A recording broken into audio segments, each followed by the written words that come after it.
Latvijas gaļas lielopu audzētāju asociācija ir mūsu pašu saimnieku dibināts uzņēmums, kurš veic valsts deleģētās ciltsdarba funkcijas.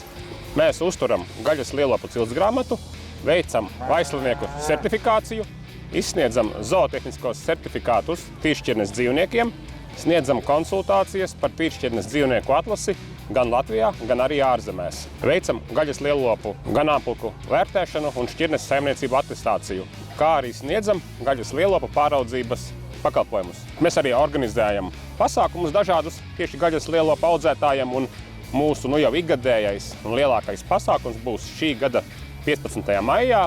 Tas notiks Lielopu izsoļu namā, kurš atrodas Mazzalves pagastā Aizkraukles novadā. Tur notiks gaļas šķirņu, vaislas jaunbuļļu demonstrēšana un arī vērtēšana.